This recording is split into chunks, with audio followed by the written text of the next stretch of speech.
Good morning. নিশ্চয়ই সকলে ভালো আছো। আজকে আমরা আবার ক্লাসে জয়েন করেছি। এর মধ্যে আমরা পড়তে শুরু করেছিলাম ভাত গল্প, মহাশ্বেতা দেবীর লেখা ভাত গল্প। এর আগে আমরা 3টি ভিডিওতে মোটামুটি গল্পটা প্রায় পড়ে ফেলেছি। আশা করি তোমরা বাড়িতে সবাই রিডিং পড়েছো এবং গল্পটার যে মূল বিষয়বস্তু সেটা তোমাদের জানা হয়ে গেছে।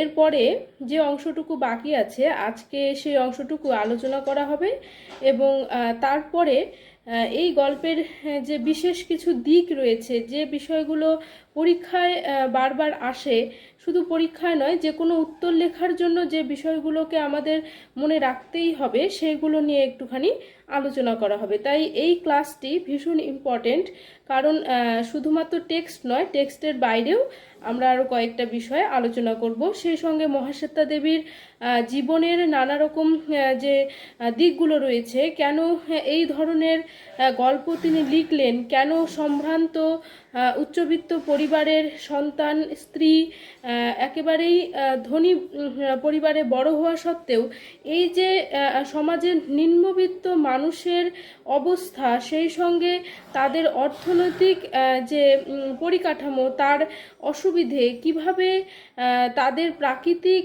দুর্যোগ তাদের জীবনে আরও বেশি সর্বনাশ ডেকে আনে, এবং সেই সঙ্গে দুই রকম বৈপরীত্য।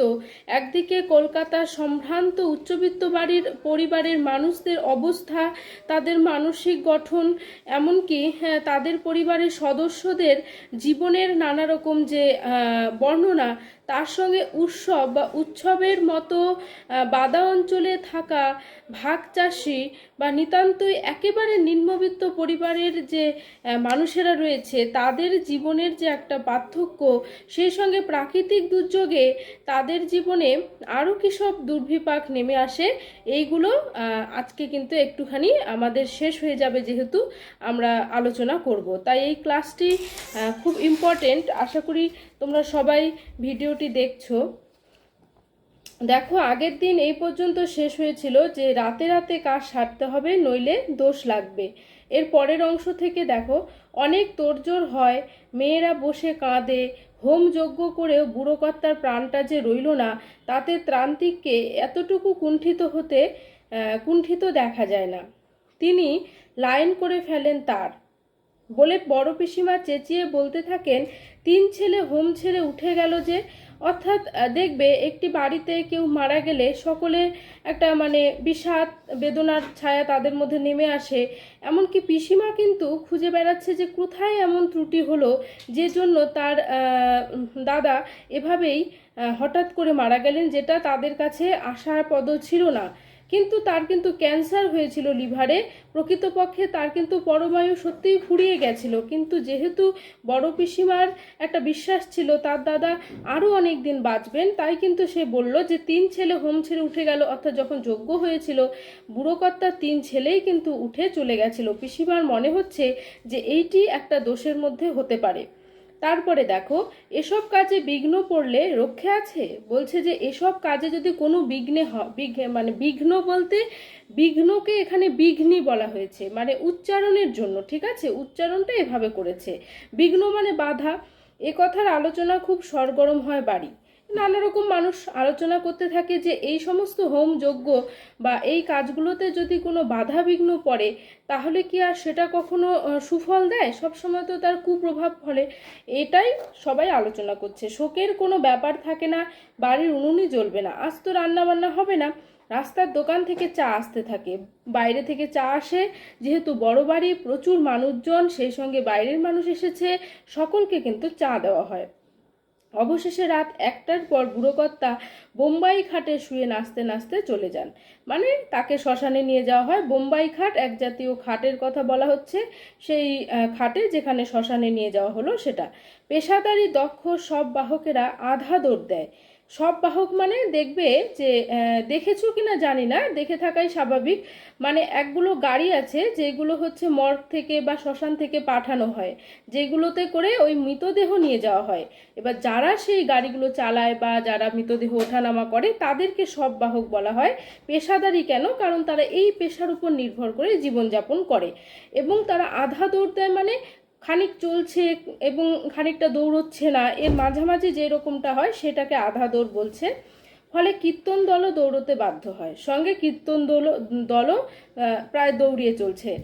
তোমরা দেখে থাকবে রাস্তায়, কখনো এটা দেখে থাকবে যে গাড়ি চলতে থাকে এবং গাড়ির মধ্যে কীর্তন করে করে অনেকে যেতে থাকে। এখন অবশ্য গাড়িতে বসেই সবাই যায়, তো এটা দেখে থাকবে, এটাই এখানে বর্ণনা করা হয়েছে। বড় পিসিমা বলেন, বাসিমি সর্বস্ব রান্না পথে ঢেলে দিকে যা। বড় পিসিমা বলছে এইগুলো আর খাওয়া যাবে না, যেহেতু বুড়ো কর্তা মারা গেছেন সেহেতু এগুলো সব তুই পথে ফেলে দিয়ে আয়। পথে ঢেলে ফেলে দিতে বলা হচ্ছে, পথে ফেলে দিয়ে, যাতে যেহেতু অসুচ হয়ে গেছে। বলা কথিত আছে, তোমরা হয়তো নিজেরাও জানো, যে কোনো বাড়িতে কেউ মারা গেলে সেই বাড়ির রান্না খাবার আর কখনো আর সেদিন খাওয়া হয় না, সব ফেলে দেওয়া হয়, সেটাই বলা হয়েছে। ঘরদোর মুক্ত কর সব, বউরা যাও না, দাঁড়িয়ে বা রইলে কেন।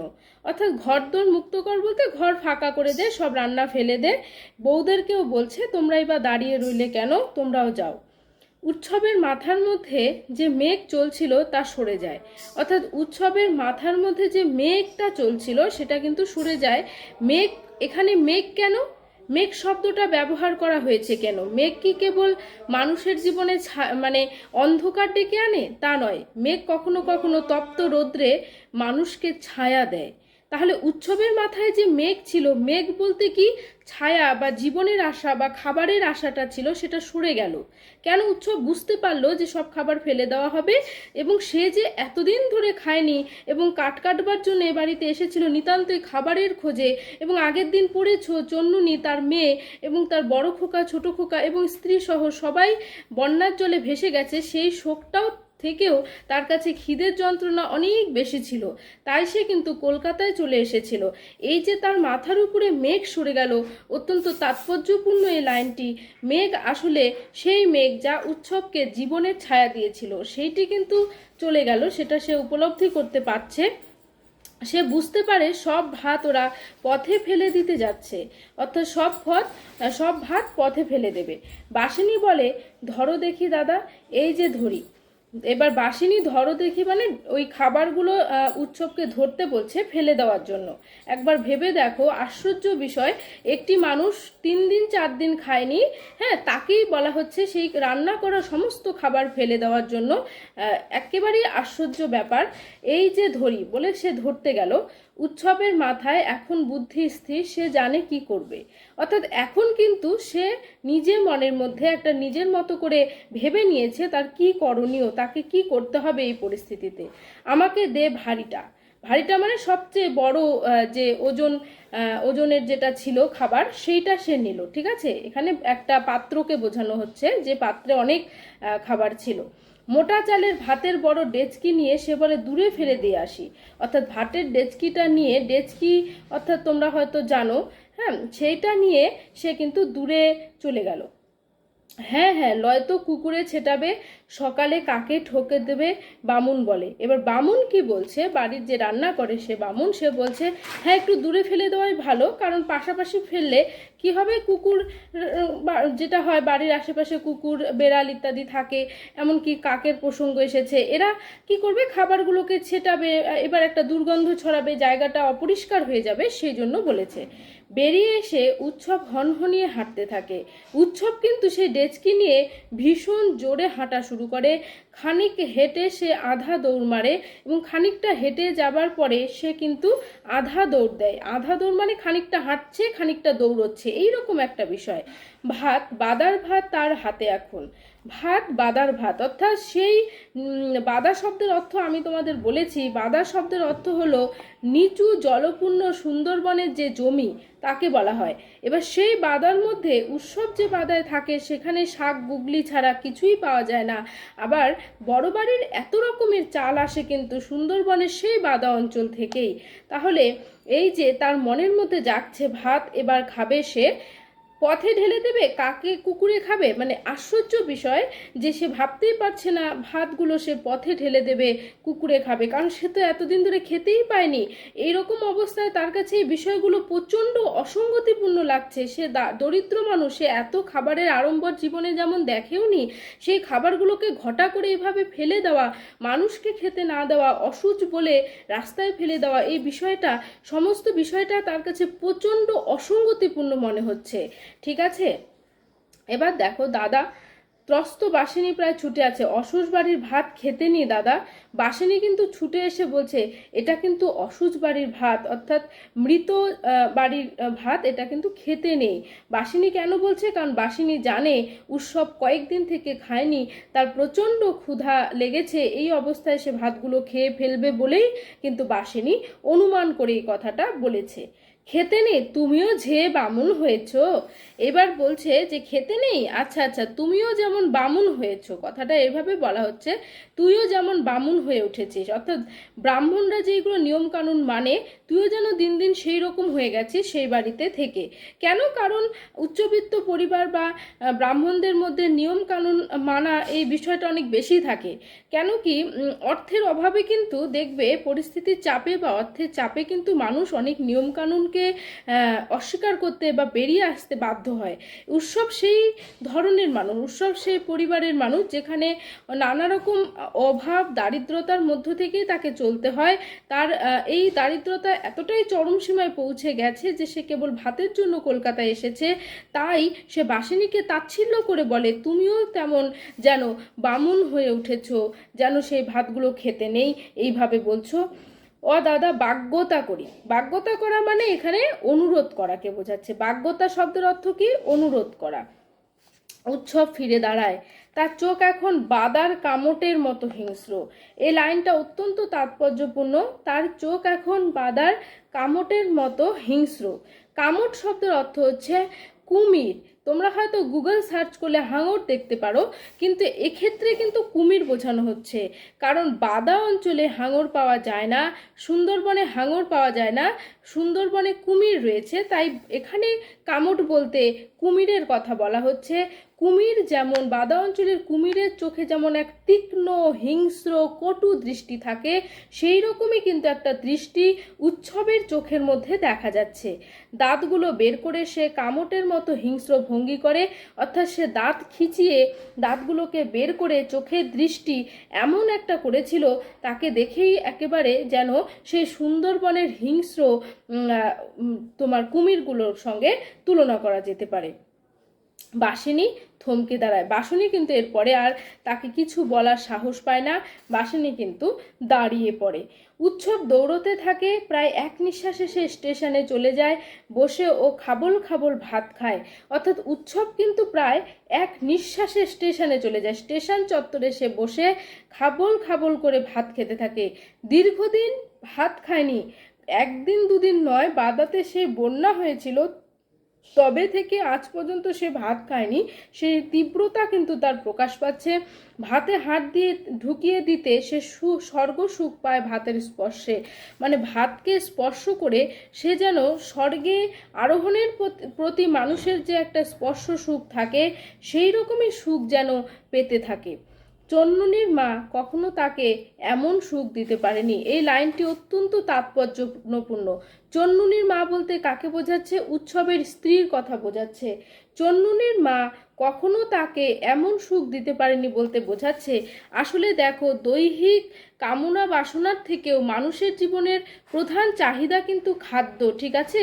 এই খাবারের অভাব উৎসবকে এই কয়েকদিন এত বেশি যন্ত্রণা দিয়েছে, সে তার স্ত্রীর ভালোবাসার সঙ্গে তুলনা করে ফেলেছে, যে তার স্ত্রীর সঙ্গে তার যে সম্পর্ক, মেলবন্ধন, ভালোবাসা ছিল, সেই সুখের থেকেও তার এই খাবার খাওয়ার পরে যে তৃপ্তি হচ্ছে সেটা অনেক অনেক বেশি। তোমরা নিজেরাই জানো, মানুষের জীবনের মৌলিক 3টে চাহিদা, খাদ্য, বস্ত্র এবং বাসস্থান। সেখানে খাবার সবার আগে, তারপরে বস্ত্র, তারপরে বাসস্থান, তারপর জীবনের আরও বিষয়গুলো। সেখানে খাবার যেখানে মানুষের জীবনের প্রধান দাবির মধ্যে পড়ে, প্রধান প্রয়োজনের মধ্যে পড়ে, তাই কিন্তু তার সঙ্গে তুলনা করে তার ব্যক্তিগত জীবনের তুলনা সে করে ফেলেছে। তিনি হবে না, সে যেহেতু উৎসব থার্ড পারসন। খেতে খেতে তার যে কি হয়, মুখ ডুবিয়ে দিয়ে খায় ভাত, শুধু ভাত, মানে হাত দিয়ে খাওয়ার বদলে সে এবার ভাতের মধ্যে মুখ ডুবিয়ে দিতে থাকে। বাদার ভাত, বাদার ভাত খেলে তবে তো সে আসল বাদাটার খোঁজ পেয়ে যাবে একদিন। বলছে যদি বাদা অঞ্চলের ভাত সে খেতে পায়, তাহলেই তো সে একদিন আসলে প্রকৃত যে বাদা রয়েছে তার খোঁজ পাবে। এখানে প্রকৃত বাদা বলতে কোন বাদার কথা বলা হচ্ছে তোমরা নিশ্চয়ই বুঝতে পারছো। এটা সেই বাদা যেখান থেকে বড় বাড়ির এত রকমের চাল আসে, যেখানে প্রচুর ধান উৎপন্ন হয়। কারণ উৎসব যে বাদা অঞ্চলে থাকে সেখানে তো শাক গুগলি ছাড়া আর কিছুই পাওয়া যায় না। অথচ সে সুন্দরবনের বাদা অঞ্চল থেকে কলকাতা আসবার পর যখন দেখে কলকাতার বড় বাড়িতে বাদা থেকেই চাল আসে, তখন কিন্তু সেই বাদাটার কথা সে ভাবতে থাকে যেখান থেকে এত রকম চাল আসে, এবং সে কল্পনা করে যে সেই বাদার খোঁজ সে একদিন পেয়ে যাবে। আছে আরেকটা বাদা আছে, সে বাদাটা নির্ঘাত পাবে উৎসব। আরো ভাত খেয়ে নি, চন্নুনি রে তুইও খা, চন্নুনির মা খাও, ছোট খোকা খা, আমার মধ্যে বসে তোরাও খা, আবার জল খাই, জল, তারপর আরো ভাত, ভোরের ট্রেনে চেপে বসে সোজা ক্যানিং যাচ্ছি, ভাত পেটে পড়েছে, এখন ঝানছি যে ক্যানিং হয়ে দেশঘরে যেতে হবে। অর্থাৎ বলছে ছোট খোকা তোরাও খা, চন্নুনি তুইও খা। তার মানে সবাইকে সে মৃত তার স্বামী তার মৃত স্ত্রী এবং পুত্র কন্যাকে যেন বলছে তোরাও খা, তোরা তো না খেয়ে বা বন্যার জলে ভেসে মরে গেছিস, তোরাও খা। এই কথাগুলো সে বলছে। এবং দেখো, ভোরের ট্রেনে চেপে সে ক্যানিং চলে যেতে চায়। ক্যানিং হচ্ছে সুন্দরবন অঞ্চলের একটি জায়গা, সেইখানে সে যেতে চায়।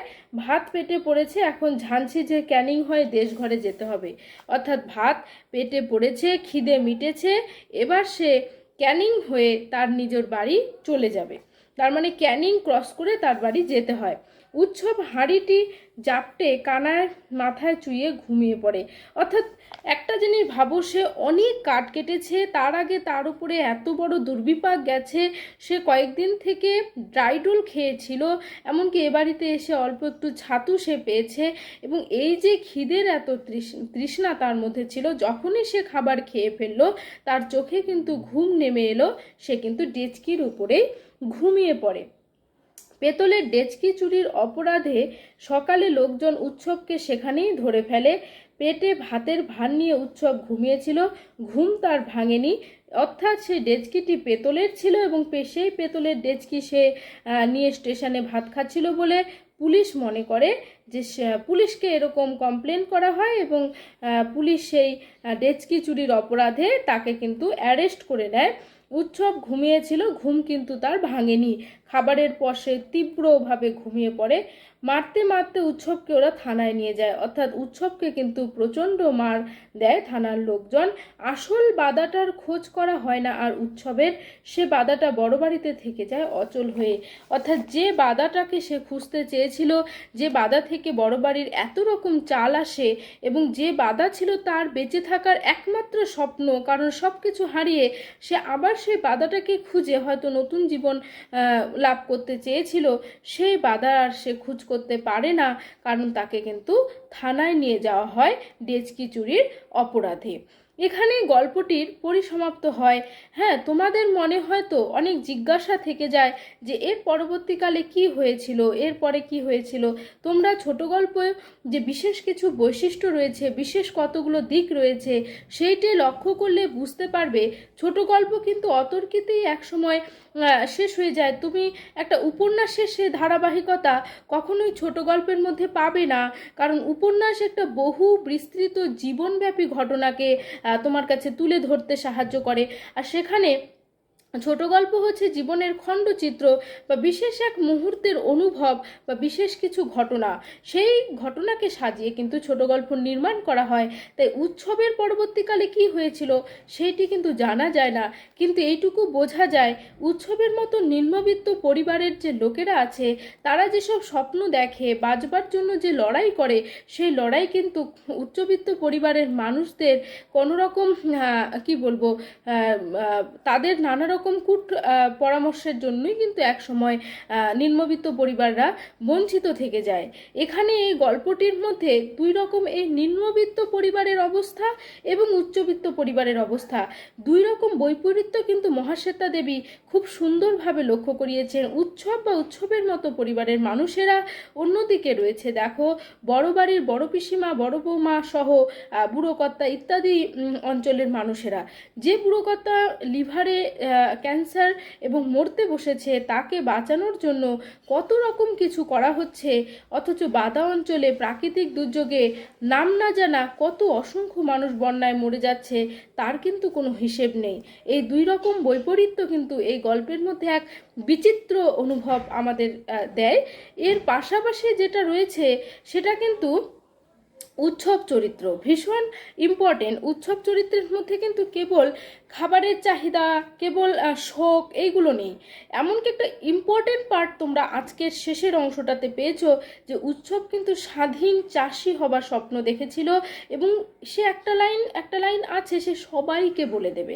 অর্থাৎ সেই তাদের মতো যারা মানুষ, উৎসবের মতো যারা মানুষ রয়েছে, খাবারের অভাব যাদের রয়েছে, সমস্ত মানুষকে সেই জমিটার কথা সে বলে দিতে চায়।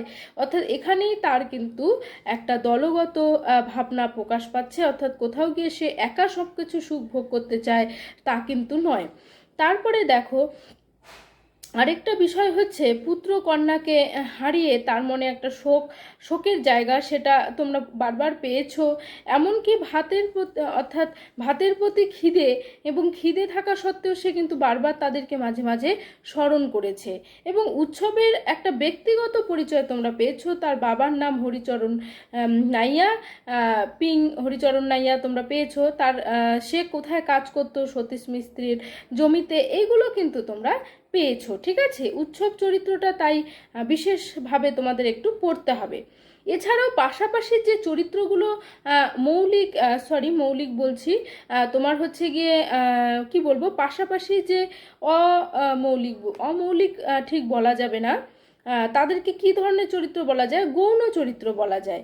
মানে গৌণ চরিত্র হিসাবে কিন্তু কয়েকটা খুব ইম্পর্টেন্ট আছে, যেমন বড় পিসিমার চরিত্র, হ্যাঁ, তারপরে তোমার ওই বাড়ির যে বাসিনী কাজ করে তার চরিত্র, এগুলোও কিন্তু তোমাদেরকে একটুখানি দেখতে হবে। এছাড়া তাৎপর্যপূর্ণ লাইনগুলো তোমাদের জানতে হবে। এই যে বাদার কামটের মতো হিংস্র উৎসব, এই লাইনটা খুব ইম্পর্টেন্ট। এছাড়াও তোমরা ওই ঝড় জলের ওখানে যে ছিল, যে দেবতার গতিক ভালো নয়, ওইখান থেকে কয়েকটা লাইন আসতে পারে, সকাল থেকেই বুঝতে পেরেছিলাম সর্বনাশের বহরখানা, এই ধরনের লাইনগুলো কিন্তু আমাদেরকে একটু বেশি পড়তে হবে। তোমাদেরকে আমি এই গল্পটা যেদিন প্রথম ক্লাস নিয়েছি সেদিন কিন্তু আমি বলেছিলাম যে গল্পটা ফ্ল্যাশব্যাকে, অর্থাৎ একটা ঘটনা পড়তে পড়তে তোমাকে কিন্তু আরেকটা ঘটনায় চলে যেতে হবে। হ্যাঁ, তুমি কোথাও গিয়ে বড় বাড়ির ঘটনা, বড় পিসিমা, বাসিনী, মেজ বউ, বড় বউদের ঘটনা পড়তে গিয়ে সেই লোকটার চাহনি যার ভালো লাগেনি বড় বউয়ের, হ্যাঁ, তার জীবনে ঢুকে গেছো। উৎসবের ঘটনা, উৎসব কেন এই বাড়িতে এসেছে, বাসিনী কেন তাকে এনেছে, সব কিছু বিষয় কিন্তু তোমরা যেন ফ্ল্যাশব্যাক করে পেয়ে গেছো। কিন্তু তোমরা গোটা গল্পটাকে যদি তোমরা স্বাভাবিকভাবে মানে স্বাভাবিক বলছি না, মানে জাস্ট আখ্যানের দিক থেকে যদি বিচার করো তাহলে কিন্তু দুটো পার্ট পাবে। একটা পার্ট রয়েছে সম্পূর্ণভাবে দেখো উৎসব বা উৎসবের জীবনের যে ট্র্যাজিক পরিণতি, আরেকদিকে তার পরবর্তী জীবনে বড় বাড়িতে চলে আসা এবং সেখানকার মানুষের বিহেভিয়ার, সেখানকার মানুষের যে জীবনযাত্রা সেইটে, এবং সেই সঙ্গে দুটো কাহিনী মিলে গিয়ে উৎসবের জীবনের পরিসমাপ্তি, ঠিক জীবনের পরিসমাপ্তি বলবো না, এই গল্পের পরিসমাপ্তিতে উৎসবের অবস্থান, ঠিক আছে। এইগুলো কিন্তু তোমাদেরকে একদম ভেঙে সুন্দর করে পড়তে হবে। হয়তো পড়বার সময় তোমাদের মনে হচ্ছে পড়ছি বাংলার সাহিত্য, যেন বিশ্লেষণ করছি অবয়ব, অর্থাৎ যেন হাড়, দেহ, কঙ্কাল, চোখ, নাক, মুখ সব এরকম আলাদা আলাদা করে কেন পড়তে হচ্ছে। কারণ দেখো, গল্প আমরা যখন কোনো পাঠ করি তখন সেখান থেকে কৌতুক বা আখ্যান রস পাওয়াটাই আমাদের মূল বিষয় হয়ে ওঠে না, তার সঙ্গে সঙ্গে বিশ্লেষণাত্মক কিছু দিক থাকে, সেই গল্পের গঠন, সেই গল্পের চরিত্রগুলোর ভাবনা এবং বিশেষত লেখিকার দৃষ্টিভঙ্গি। এখানে যেমন লেখিকার দৃষ্টিভঙ্গি, তোমাদেরকে বোধহয় মহাশ্বেতা দেবীর সম্পর্কে কয়েকটা কথা বলেছিলাম যে তিনি কিন্তু শেষ জীবনটা সাঁওতাল পরগনায় কাটিয়েছিলেন। এই সাঁওতাল পরগনায় থাকবার সময় তার জীবনের অনেকগুলো দিক কিন্তু উন্মোচিত হয়, তিনি কিন্তু সমাজসেবার সঙ্গে জড়িয়ে পড়েন।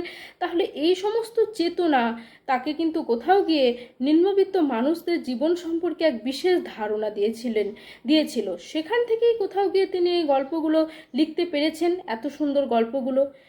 ঠিক আছে, বেশ, তাহলে সকলে ভালো থাকো। আজকের ক্লাস এই পর্যন্তই ছিল। এখন তোমরা নিজেরা ভালো করে বাড়িতে পড়ো, পরের দিন এটার প্রশ্ন উত্তর আলোচনা করা হবে, যথারীতি হোমওয়ার্ক দেওয়া হবে, সেটার জন্য কিন্তু সকলে তৈরি থেকো।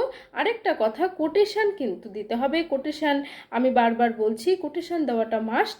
এটা ভিডিওতে বলছি যাতে সকলে একবারেই শুনে নিতে পারো।